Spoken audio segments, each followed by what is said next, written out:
Hey folks, it's Brother Steve. I want to thank you for tuning in to the Victory Bible class of the Greenwood Bible Baptist Church. We meet every Sunday morning at 10 o'clock at the Greenwood Bible Baptist Church, 1461 Sheik Road in Greenwood, Indiana. If you're ever in the Indianapolis area and would like to visit, we'd love to have you come and visit our class.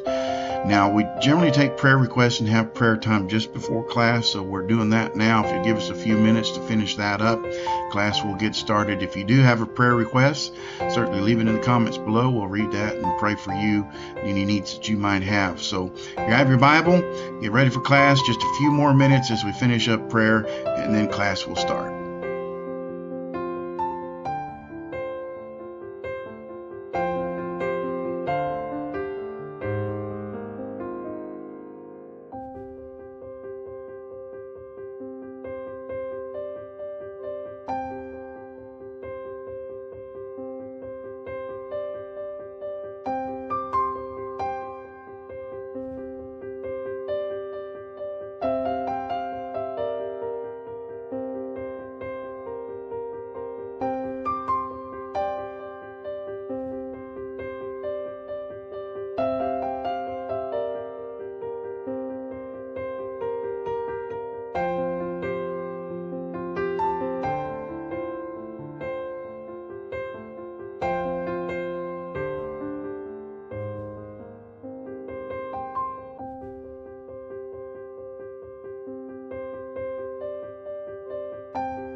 stuff out there, but it's mainly for the charismatic, hyper church dudes with all the worship teams and all. We don't need all that, but we do need to have an awareness of safety. And there is well, we had a seminar yesterday, and I'm not going to repeat the seminar, but I want to give you an idea of some of the data that came out. So in 1999, there were approximately 2.7 million people who had concealed carry permits. Okay, so concealed carry permit is a permit you get to carry a gun. All right. In 2022, I think it was 2022 or 2021, that number had gone up by 1,000%, or nearly 1,000%. So or 696%. And then from 2022 to 2026, the estimates are it's gone up over that, but we don't know. And the reason why is because 29 states went to what they call constitutional carry. In other words, you don't need a permit to carry a pistol or carry a gun. So now we got all kinds of people carrying guns. And the surveys say in 1999, a church of 300 would have had 1% of the congregation carrying a gun. So 1% of 300 is what? Three people, right? So today, that number is 12%. Okay. Well, I'm not a mathlete, so let's use 10. Okay. 10%. If you've got 300 people in a church, how many people do you have carrying a gun? You have 30. Right. Now, the bad news of that, you say, well, that's great. We got 30 people carrying guns. Except the problem is only 25%, up to 25% of those people have ever been actually trained on how to use that pistol. Now that should scare you. That should bother you. That means you've got 10 people who know how to use that weapon and 20 people who don't know how to use that weapon or have never been trained, or they were trained 20 years ago when they were in the military, okay, or by their grandpa when they were 12. So the point is that there's a kind of an unseen danger. If you don't address that, there's all kinds of problems that can come from that. So we presented it to the preacher and he was like, yeah, this is great. We need to do something. We had the seminar. The point of the seminar was to identify people who were carrying weapons and let them know there's a huge responsibility here. Our goal is to try to get people who are carrying guns. If you're going to carry a gun, then you need to understand the responsibility of it and basically go get trained. Okay. So what I did is I took a bunch of classes online and actually in out regular classes, gun classes, and I put together all the material that I learned into a book that is meant for our group, for our people. King James Bible verses, we're not talking about worship teams and smoke bombs and all that, and we're not sending tactical teams up and down the hallways, breaching the hallways and stuff like that. So the book was written basically for that. So I put it on Amazon, so that's available. I need everybody to buy 10 copies. Just kidding. But it's called Handbook for Safety Teams and Responsible Concealed Carry. So it's on Amazon. You can get it on Kindle. You can get it on paperback. You can get it in hardback. And it was a real pleasure to do that, but also to learn the system. So now I'll be able to put the books for Revelation, Ezekiel, all of those books are in process. Hopefully, now that I know the process, it'll be a whole lot easier to get those published. And the second thing is, and those of you that have lost weight will understand this, I cinched my belt up this morning and I'm on the last notch.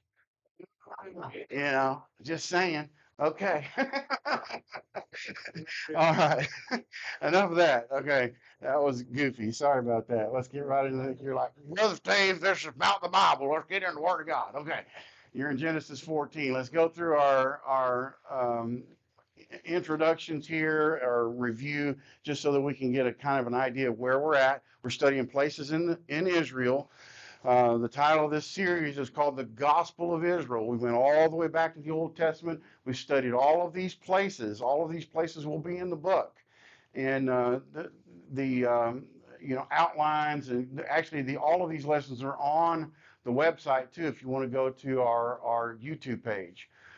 You can look that up. So all of these are places we've learned the transition from the Old Testament to the New Testament. We talked about all the New Testament places. And by the way, they changed quite a bit from the Old Testament to the New Testament. Places in Israel are a little bit different. So we talked a lot about Galilee in the New Testament. There's not a whole lot about Galilee in the Old Testament. Okay, so we've gone all the way through, and our final destination is Jerusalem. And there it is. And you're all there. You were all sitting on the Mount of Olives. That's north, that's south. This is what it would look like if you were to look over to the left and see the city of Jerusalem. The main area here that you see is the Temple Mount. This is a picture that I took from the Mount of Olives. The Golden Dome there is the most prominent, most iconic structure in Jerusalem. Okay, what is it called?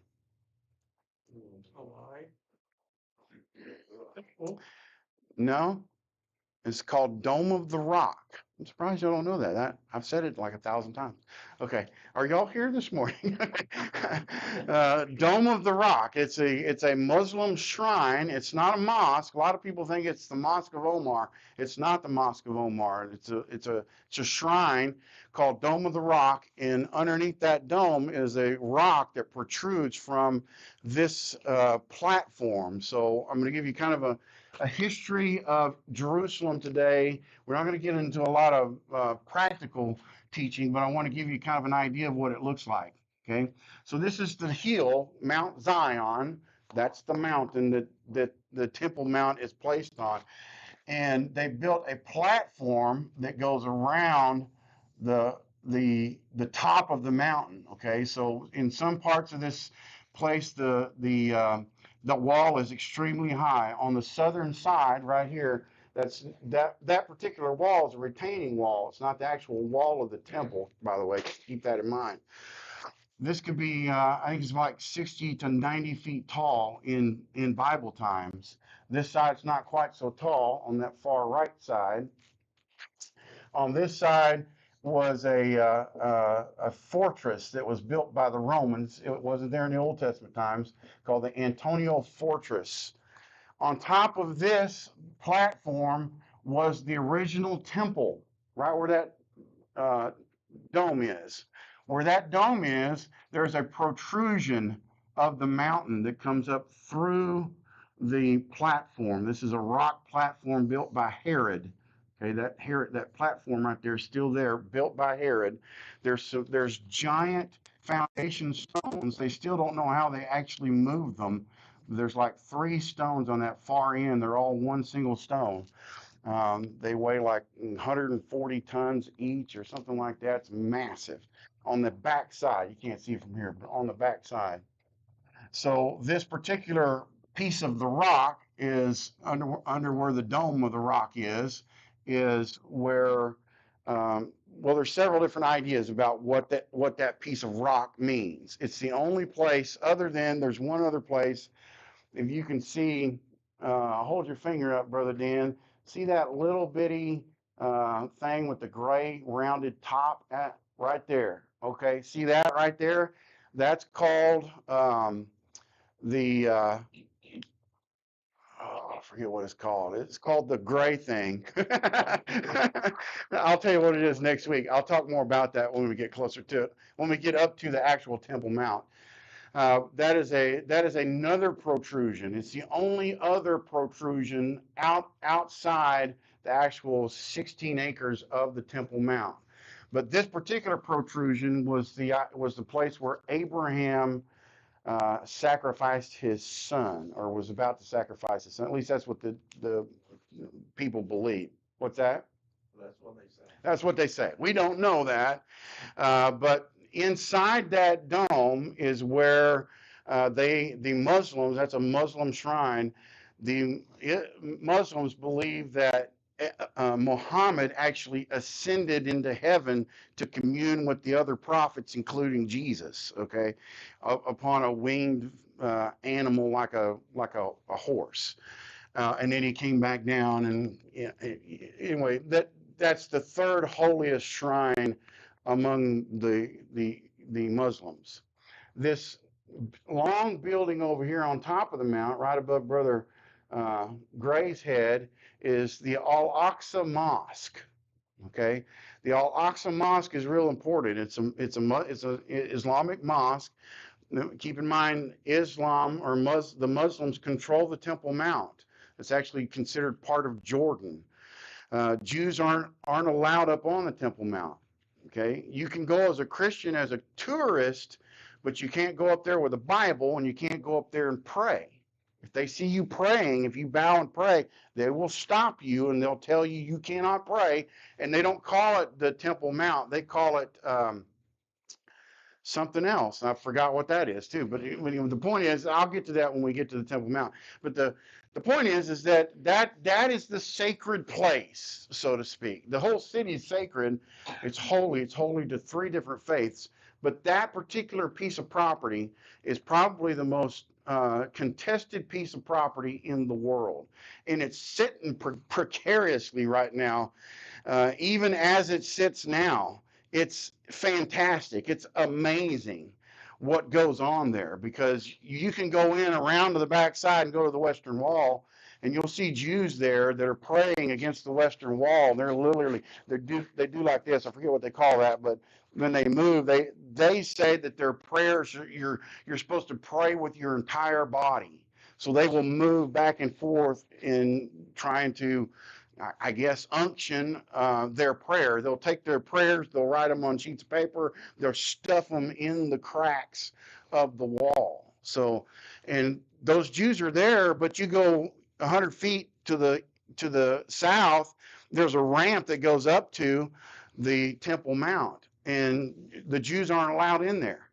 Now, every once in a while, they'll storm the gates. Okay, a bunch of the Jews will get together, they'll storm in there, they'll try to reclaim it, they'll stay up there and pray and chant for a little while, and Muslims will eventually usher them off. Okay, October 7th. You remember what happened October 7th?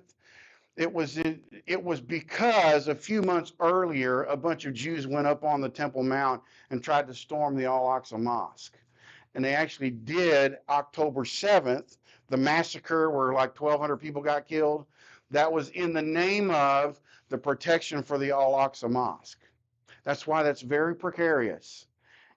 What goes on up there, and it's funny because we had 11 Baptist preachers in our group, okay, and 11 Baptist preachers' wives, or not 11, several Baptist preachers' wives, okay. We go up there, they won't let you go up there immodestly, okay, and we got all these Baptist women up there, and they're dressed modest in their mind, and they were offended that they would be asked to put on this ugly old nasty skirt, and like when you go to the bowling rink at a bowling alley and you get the bowling shoes that are so ugly nobody'd ever steal them. That's what these skirts look like. Am I right? They yelled at them. So, and we had one lady that she was beside herself because she could not believe that somebody would think that she was immodest. Well, she was anyway. I don't think she was, but they thought she was. So anyway, that being said, that piece of property is what we're talking about. That's Jerusalem. Okay. Now this side is the east side. So if you're standing here, that's north. That's east, that's west. That's the eastern gate right there above Brother Dan's head. Okay, but that's not the eastern gate that's talked about in Ezekiel, where it talks about the Messiah is going to go through the eastern gate. A lot of people think it is, but it's not. This is not going to be there in that Ezekiel time. In Ezekiel, that whole piece of property there's going to be all kinds of massive earthquakes, worst earthquakes that have ever happened in the world, ever in the history of the world. And all of that's going to be leveled, okay? There's going to be a new temple and a new gate, so that won't even be there. What else about the picture? Well, we're going to get into this picture even more and more, so you might want to sit over here so you can see it a little better. Although all of y'all want to be close to Jerusalem, I get it, okay? All right. So what about Jerusalem? Let's go through the Bible and talk about what Jerusalem means, why it is important, why it's even important today. And okay, so last week we talked about the cursed fig tree. Jesus was in Bethany. Bethany's 2 miles outside of Jerusalem on the other side of the Mount of Olives. If we're standing on the Mount of Olives right here, it'd be right over there. Okay, 2 miles outside. And last week we talked about what the fig tree meant. It was a metaphor for Israel. It was in the way. It was seen afar off, inspected by God. He found no fruit. It was cursed by God. It shriveled up and died, and the disciples were amazed. So we talked about living in the leaves. What does that mean? It means living for looks, living for likes, living for luxury, living for legacy, living in lies, living for leverage, and living in laziness. Notice how they all started with an L? So, that's what happens when you're a published author. Stuff just, just kidding. Oh, I'm not ever. Yeah, yes. God's going to strike me dead. Okay. Okay. So, living in the leaves, we gave you 4 examples: Saul, Sardis, the church in Revelation, Solomon, and Samson. And there's Samson. And that's what happens when you live in the leaves. Okay. So, let's go to Jerusalem. It's the holy city to 3 faiths: Jewish, Christianity, and Islam. Its population right now is about 1 million, a little over 1,050,000. So the population in 30 AD, when Jesus was there, was around 30 to 80,000. The population during the time of Hezekiah, we're going to talk about why that's important, was around 20 to 50,000. So maybe one tenth of the population that it is today. I mean, that's not 1/10. What is that? Mathletes. What is that? What is 50,000 compared to 1 million? What percentage is that? 5%. So 5% of what lives there now. So really kind of a small, compared to today, number of people that live there. Okay. It was conquered and captured at least 44 times. It was destroyed and rebuilt twice. The current capital of Israel. UNESCO calls it a World Heritage Site. Now, there's a lot of debate about what that actually means. I'm not exactly sure what that means. I'm not exactly sure what UNESCO thinks that means. There's specific things that are listed as far as a UNESCO World Heritage Site that basically say that you can't use this city as a target during war, that it's going to be protected by whatever governing body governs it, and stuff like that. But it was, anyway, it's a World Heritage Site. To the Jews, it's the center of the world. Okay? The entire world. In other words, it's the belly button of the world. Everything else goes from there. It's the central point. It's kind of the central point on their map for everything, even a world map. It'd kind of be like the center of the universe for the Jews.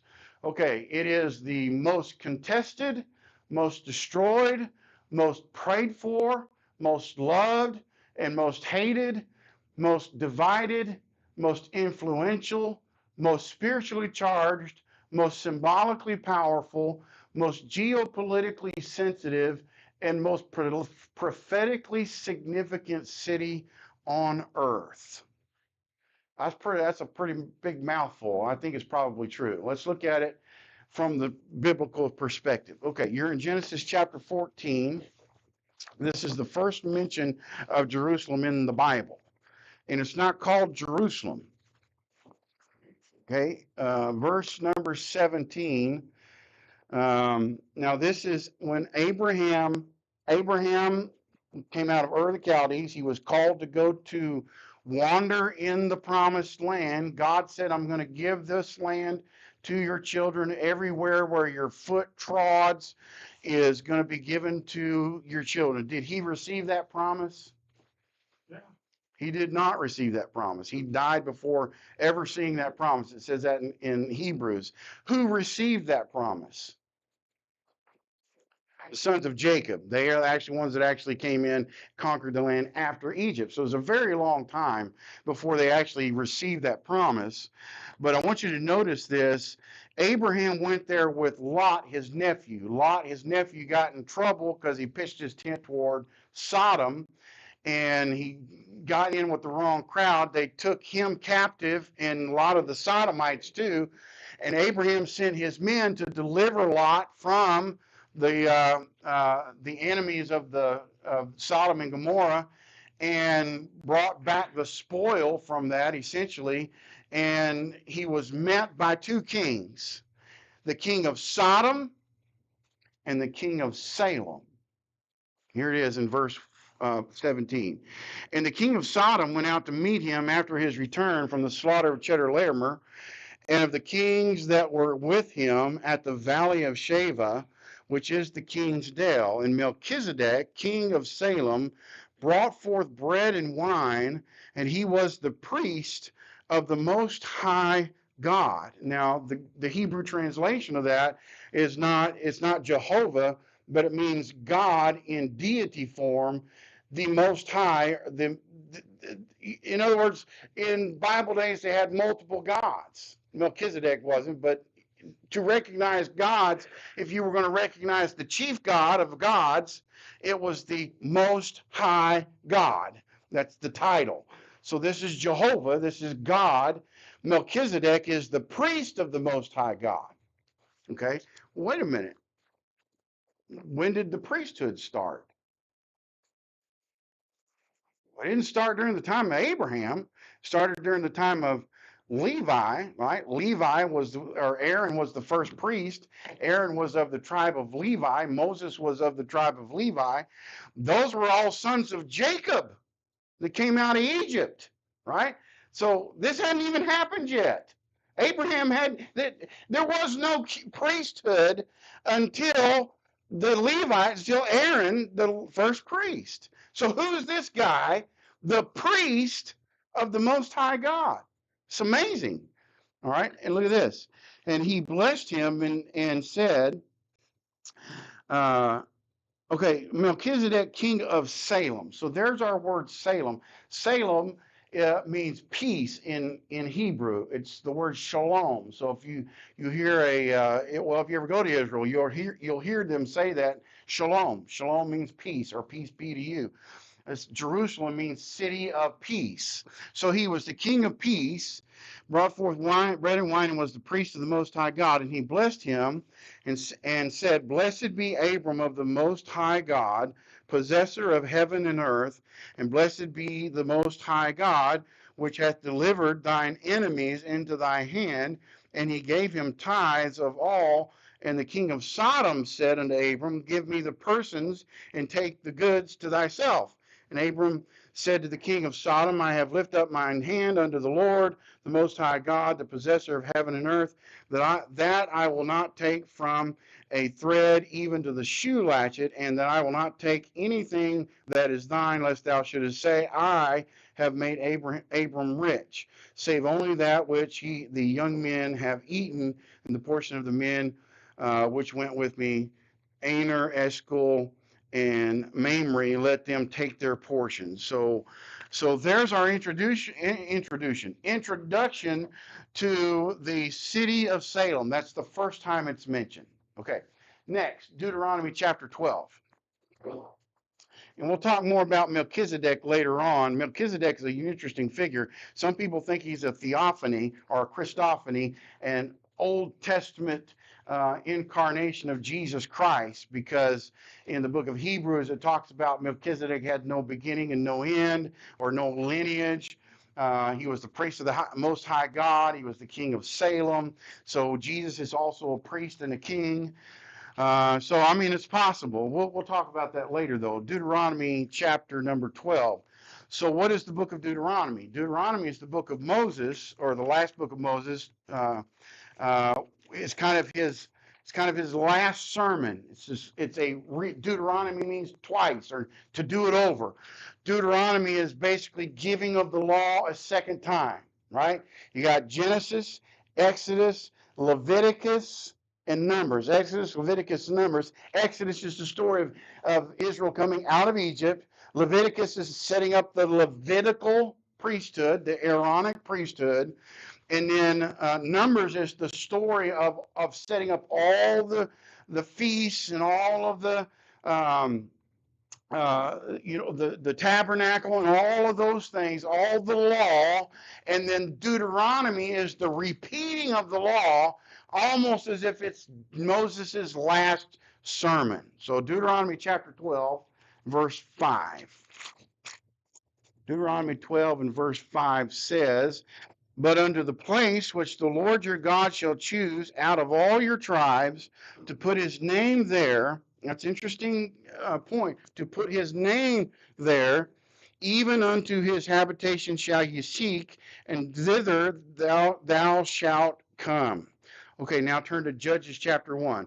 So Moses said, look, when you get into the promised land, you're going to set up a city. That one city is going to be chosen by God. He's going to put his name there. And that city will become basically the center of your universe.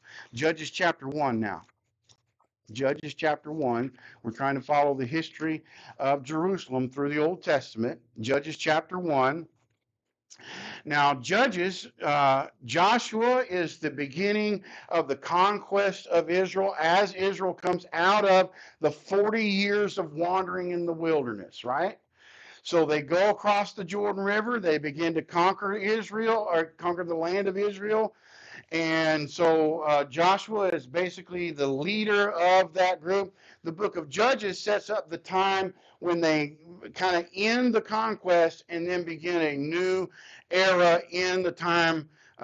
Well, then we have the judges, and then we have the era of the king. So the first part is the era of the judges, brand new country, brand new people. There were some specific things God told them to do when you get into the promised land, right? What were they supposed to do? Drive them out or kill them all. They won't be driven out, then you're supposed to kill them all. That sounds brutal, but that's God's way, right? They were supposed to be driven out. Judges chapter 1, verse 8. Now the children of Judah had fought against Jerusalem and had taken it and smitten it with the edge of the sword and set the city on fire. All right, so they took Jerusalem. Judah was the tribe that settled this particular area. There's Jerusalem right there, settled this particular area.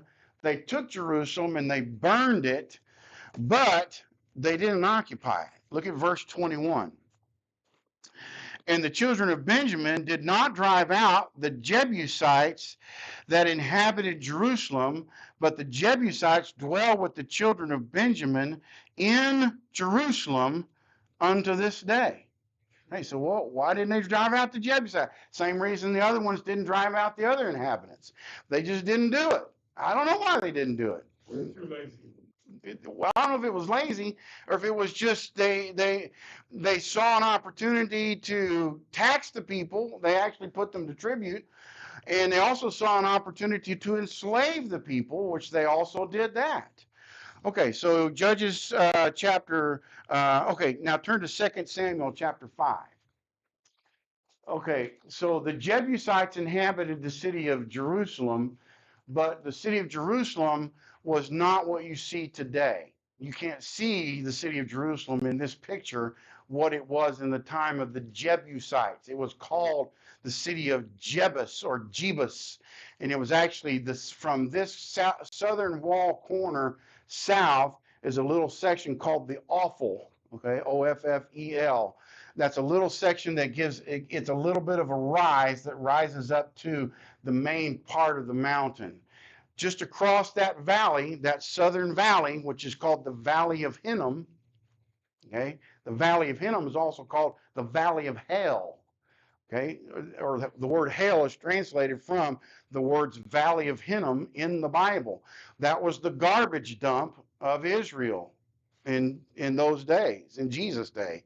Now, when we were there, if you can imagine, right in front of that road that runs down the bottom side of that picture is a valley called the Kidron Valley. We were walking down that valley from the Mount of Olives. We walked down there. We were doing the walk, what they considered to be the Palm Sunday walk, when Jesus walked into Israel or walked into Jerusalem, and they laid all the palm leaves on the ground for him to walk across. There's a path there that you can take that they say this is the path. We were walking down that path, and so you've got Jerusalem on this side, and on this side is another mountain that comes down to Kidron Valley. And we were walking down that, and on this side is what's called the City of David. A City of David is the original Jerusalem, the original city of Jebus or Jebus. We were walking down that valley, and I looked up the side of the hill, and here comes a big old pile of trash, a big old trash bag, a couple trash bags of trash coming down the hill, and piles of garbage down at the bottom of the hill. That's what they do there. They throw their garbage out the window. They're built on the side of a hill, and it goes down to the bottom of the hill. Eventually, people come by and pick up the trash at the bottom of the hill, but it's nasty. It's not a place you'd want to live. Anyway, where was I going with that? Oh, the city of Jebus is called the city of David. Later on, it's called the city of David. But in David's time, the bottom part of the southern part of Israel was way over here. Okay, not our. Let's see, where is this? What is my? Okay, here's the Temple Mount. Okay, here's Jerusalem. This is the Garden of Gethsemane. The Mount of Olives over here. So it would have been to the south. So this is what we're talking about in 2 Samuel chapter 5. So you're in 2 Samuel chapter 5. Let me see if I can get there. 2 Samuel chapter 5. Now, David, when he became king, where was the capital of Israel? It wasn't in Jerusalem because they hadn't conquered Jerusalem. Does anybody know where Saul reigned from? Hebron. He reigned from Hebron. David wasn't even in Jerusalem until he conquered it in 2 Samuel chapter 5. If I can get there, verse 6. And the king, that's David, and his men went to Jerusalem unto the Jebusites, the inhabitants of the land, which spake unto David, saying, except thou take away the blind and the lame, thou shalt not come in hither. Thinking David cannot come in hither. Nevertheless, David took the stronghold of Zion. That's considered the mountain, the Mount Zion, the same as the city of David. And David said on that day, whosoever getteth up to the gutter and smiteth the Jebusites and the lame and the blind that are hated of David's soul, he shall be chief and captain. Wherefore they said, the blind and the lame shall not come into the house. So David dwelt in the fort and called it the city of David, and David built round about from Millo and inward. Okay, so Millo, if you want to kind of think of Jerusalem as this mountain, all right, here is the Temple Mount. Kind of goes like that. You have the Kidron Valley. This is south. The Mount of Olives over here. Garden of Gethsemane right there, the Kidron Valley. Then there's this southern valley that's called the Valley of Hinnom.